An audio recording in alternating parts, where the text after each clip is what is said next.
Hello students. Science के अंदर आज हम लोग एक नया चैप्टर स्टार्ट करने वाले हैं।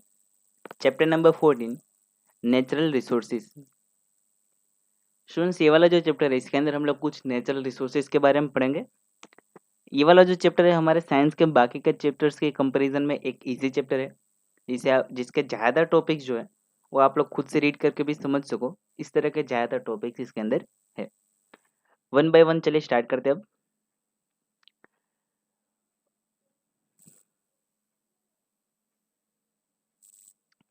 सो what are these resources on earth.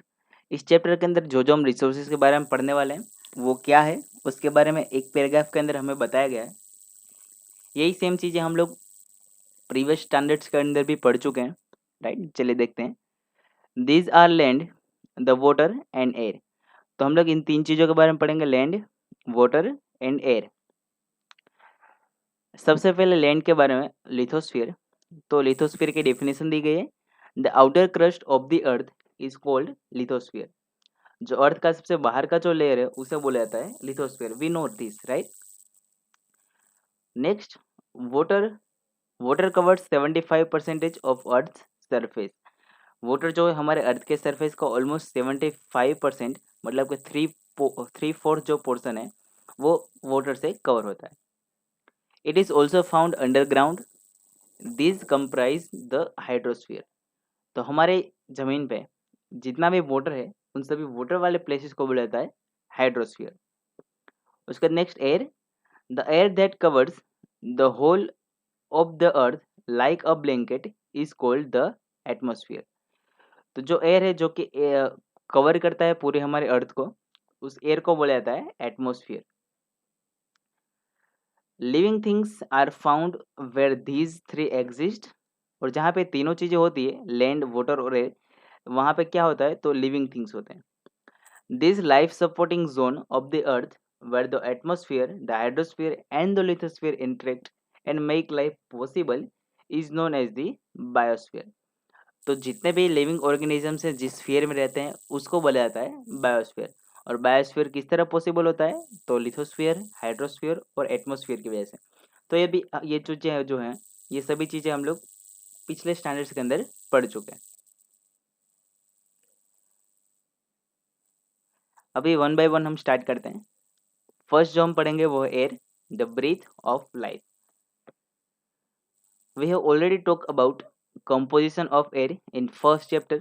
It is a mixture of many gases like nitrogen, oxygen, carbon dioxide and water vapor. तो एयर जो है वो इन सभी चीज़ों का मिक्सचर होता है। It is interesting to note that even the composition of air is the result of life on Earth. In planets such as Venus and Mars, where no life is known to exist, the major component of the atmosphere is found to be carbon dioxide. तो हमें पता है कि हमारे अर्थ के अलावा और ज़्यादातर जितने भी प्लैनेट्स हैं वो सभी प्लैनेट्स पे कोई भी लिविंग ऑर्गेनिजम्स नहीं रहते हैं, because of their atmosphere, right. वहाँ पे जो एटमॉस्फेयर है उसके अंदर हमारे एटमॉस्फेयर की तरह ऑक्सीजन ज़्यादा नहीं है, राइट। यहाँ पे ऑक्सीजन है तो हम ऑक्सीजन के कारण रह सकते हैं। बट वहाँ पे जो प्लैनेट्स हैं उसके अंदर ज़्यादातर जो गैस देखी जाती है वो होती है कार्बन डाइऑक्साइड। और सिर्फ कार्बन डाइऑक्साइड पे हम नहीं जिंदा रह सकते, खासकर इंसान या फिर जो भी प्लांट्स है वो भी। So carbon dioxide constitutes up to 95 to 97% of the atmosphere on Venus and Mars। तो वेनस और मार्स पे ऑलमोस्ट 95 से 97% जो है वो कार्बन डाइऑक्साइड होता है। और बाकी के 3% से 5% जितने दूसरे गैसेस होते हैं। Okay, so it is quite obvious कि इंसान वहाँ पे नहीं रह सकते। Next, eukaryotic cell and many prokaryotic cells discussed in chapter 5 need oxygen to break down glucose molecules and get energy from for their activities। तो जैसे कि हमने चैप्टर 5 के अंदर भी पढ़ा था कि अगर कोई भी ऑर्गेनिज्म है उसे एनर्जी चाहिए तो उसने जो भी खाया उसके अंदर से उसे एनर्जी एक्सट्रैक्ट करनी पड़ती है, और उसके लिए ऑक्सीजन है वो ज़रूरी होता है। तो ऑक्सीजन के बिना वो भी नहीं कर सकते हम। This results in the production of carbon dioxide, another process which results in the consumption of oxygen, and the concomitant production of carbon dioxide is combustion. This includes not just human activities which burn fuels to get energy but also forest fires. Despite this, the percentage of carbon dioxide is our atmosphere is the mere function of a percentage because carbon dioxide is fixed in two ways. तो हमारा जो atmosphere है उसके अंदर carbon dioxide है दो अलग अलग तरीकों से आता है, दो अलग अलग तरीकों से फिक्स होता है। Green plants convert carbon dioxide into glucose in the presence of sunlight. तो जो भी प्लांट्स है वो कार्बन डाइऑक्साइड को यूज करते हैं, सनलाइट होती है तभी, और उसमें से अपना जो फूड वो प्रिपेयर करते हैं। Many marine animals, many marine animals use carbonates dissolved in sea water to make their cells। तो कुछ जो वाटर में रहने वाले एनिमल है वो अपना शरीर के सेल बनाने के लिए भी कार्बन डाइऑक्साइड को यूज करते हैं। नेक्स्ट हम स्टडी करते हैं the role of atmosphere in climate control, कि क्लाइमेट को कंट्रोल करने के लिए जो एटमॉस्फेयर है उसका क्या रोल है, और दूसरे जो प्लैनेट्स जहाँ पे एटमॉस्फेयर नहीं है उन्हें क्या हमारी चीज़ों से अलग होता है। So we have talked of the atmosphere covering the earth like a blanket. We know that air is bad conductor of heat. The atmosphere keeps the average temperature of the earth fairly steady during the day and even during the course of the whole year. The atmosphere prevents the sudden increase in temperature during the daylight hours. तो air जो है वो एक bad conductor heat का, मतलब उसमें से heat अच्छी तरह से ज़्यादा पास नहीं हो सकती। तो इसी वजह से एटमॉस्फेयर जो है वो दिन और रात का जो टेम्परेचर है उसको थोड़ा मेंटेन करके रखता है, और पूरे ईयर के दौरान भी जो टेम्परेचर है वो मेंटेन होके रहता है हमारे अर्थ के ऊपर। The atmosphere prevents sudden increase in temperature during the day light hours. दिन होने के वजह साथ तुरंत ही एकदम टेम्परेचर बढ़ नहीं जाता, और रात होने के साथ तुरंत टेम्परेचर बिल्कुल ही कम नहीं हो जाता। एग्जाम्पल दिया हमें मून का, तो think of a moon which is about the same distance from the sun that the earth is. तो मून जो अर्थ से ऑलमोस्ट सेम डिस्टेंस पे है, जितना हमारे अर्थ जितनी दूर है उतना ही दूर मून भी है। बट फिर भी मून है उसके ऊपर जब भी रात होती है तो रात में टेम्परेचर हो जाता है -190 डिग्री सेल्सियस। ओके, और जब दिन होता है तो दिन के अंदर धूप के वक्त टेम्परेचर होता है 110 डिग्री सेल्सियस। तो इतना जो ज़्यादा बड़ा डिफरेंस है उस पर कोई भी ऑर्गेनिजम्स का जिंदा रह पाना इट इज़ वेरी डिफिकल्ट। तो टेम्परेचर को कंट्रोल करने के लिए जो एटमॉस्फेयर है वो बहुत ही मेजर कंपोनेंट है। Okay, next the movement of air winds. We have all felt the relief brought by cool evening breezes after a hot day, and sometimes we are lucky enough to get rains after some days of really hot weather. What causes the movement of air, and what decides whether this movement will be in form of gentler breeze, a strong wind, or terrible storm? Would bring us the welcome rains. तो students जो air है वो air flow किस तरह से होती है, right, इसके बारे में हम इसके अंदर थोड़ा डिटेल में समझने वाले हैं इस टॉपिक के अंदर। All these phenomena are the result of changes that take place in our atmosphere due to the heating of air and the formation of water vapor. Water vapor is formed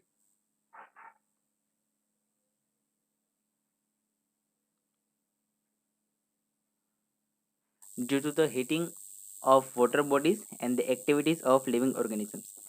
तो जो भी water bodies है, मान लो कोई river हो गया या lake हो गया या कोई भी सी, तो उसके अंदर हीटिंग के कारण, सनलाइट के कारण हीट होता है वाटर बॉडीज, और उसमें से वाटर है वो इवोपरेट होकर ऊपर की तरफ जाता है उसके vapours.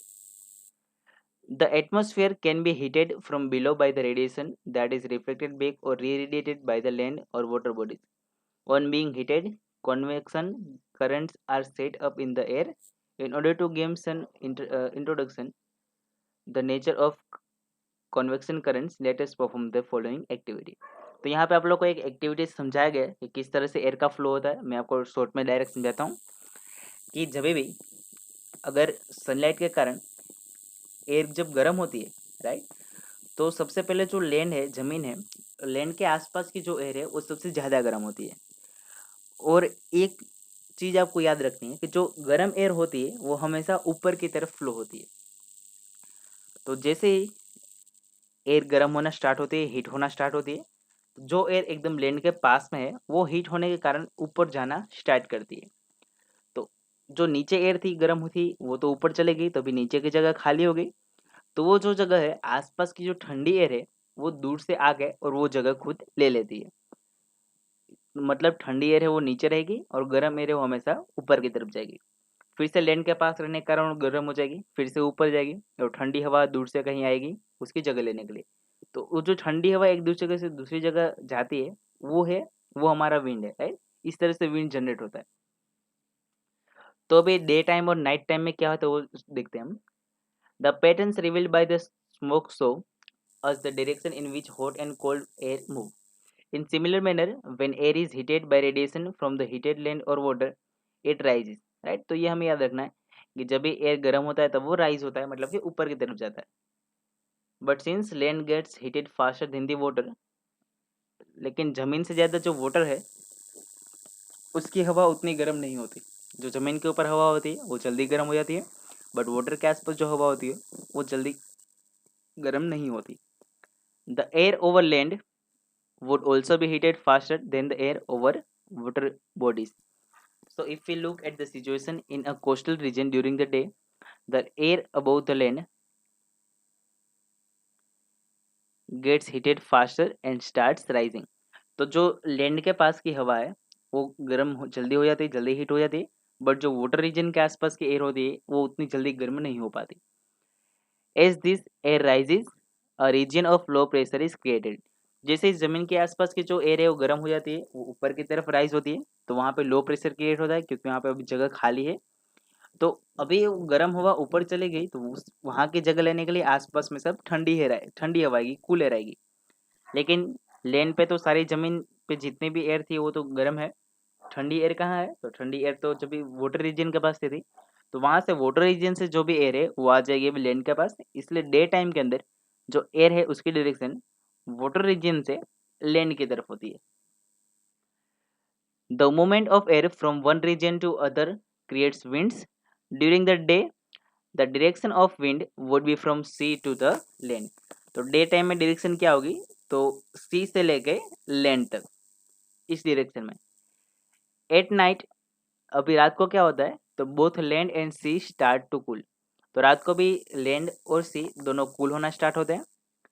Since water cools down slower then the land, तो वाटर के आसपास की जो एयर है वो धीरे धीरे ठंडी होती है। जिस तरह वो गर्म भी धीरे धीरे होती है उस तरह वो ठंडी भी धीरे धीरे होती है। और जो लैंड के पास की जो एयर है वो जल्दी ठंडी हो जाती है। The air above water would be warmer than the air above land. तो रात को जो वाटर के पास जो एयर है वो ज़्यादा वार्म होगी, ज़्यादा गर्म होगी, बट जो लैंड के पास की हवा है वो कोल्ड होगी। तो इस वजह से जो वाटर के आसपास जो एयर है वो गर्म होने के कारण वो ऊपर की तरफ जाएगी। अभी ठंडी हवा कहाँ है? तो लैंड के पास है। तो रात को जो एयर का फ्लो है वो लैंड से वाटर बॉडीज की तरफ होगा।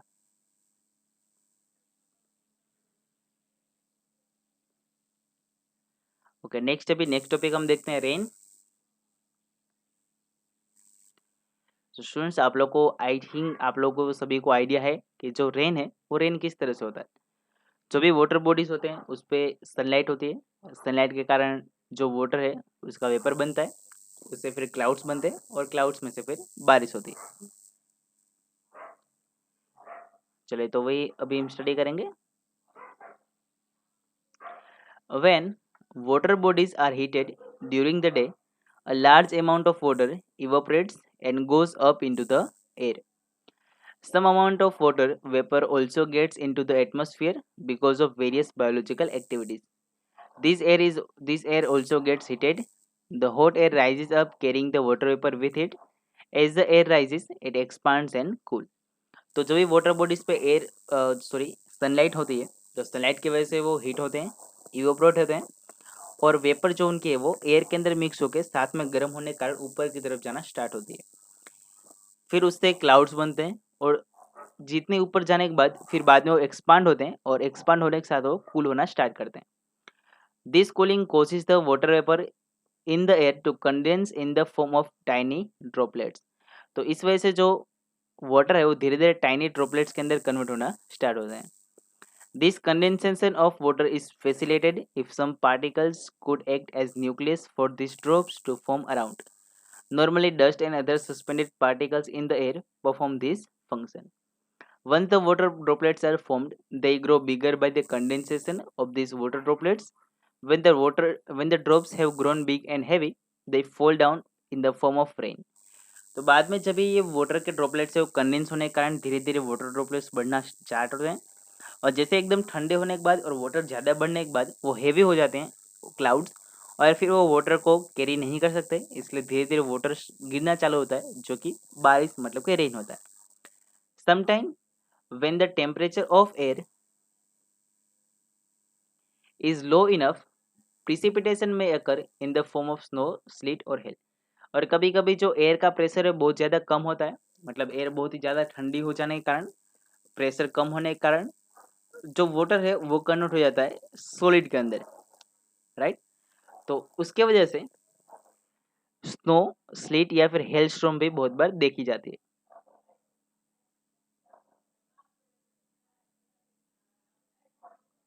यहाँ पे हमें बुक के अंदर एक पिक्चर दी गई, satellite picture showing clouds over India.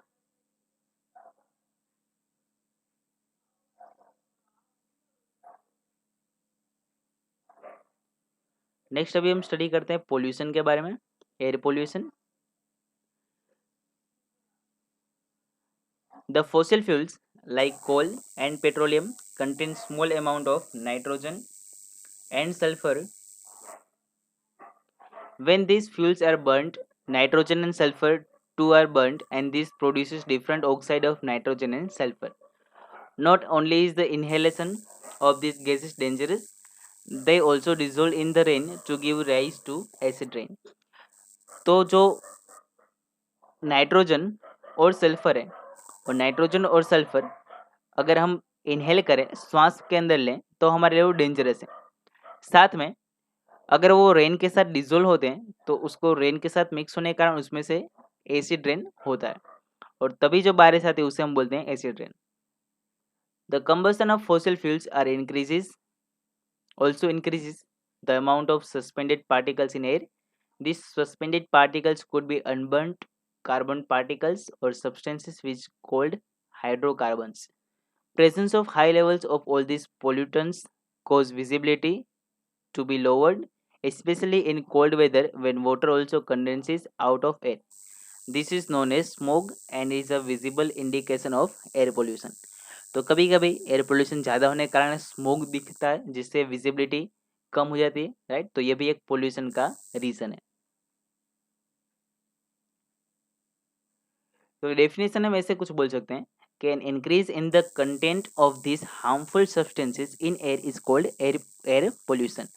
Air pollution से क्या क्या प्रॉब्लम्स होती हैं, तो उसमें से कुछ प्रॉब्लम्स हमें यहाँ दी गए हैं कि इससे एलर्जीज, कैंसर, हार्ट डिसीज, ये सारी प्रॉब्लम्स जो है वो हो सकती है एयर पोल्यूशन के कारण।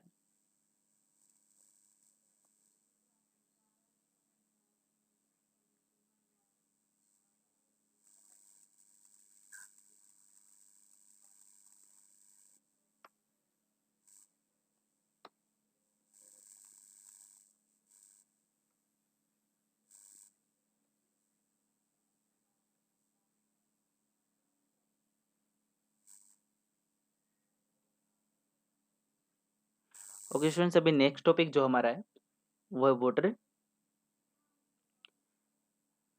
तो अभी अगले टॉपिक में हम वाटर के बारे में पढ़ेंगे, जो कि हम नेक्स्ट लेक्चर के अंदर सीखेंगे।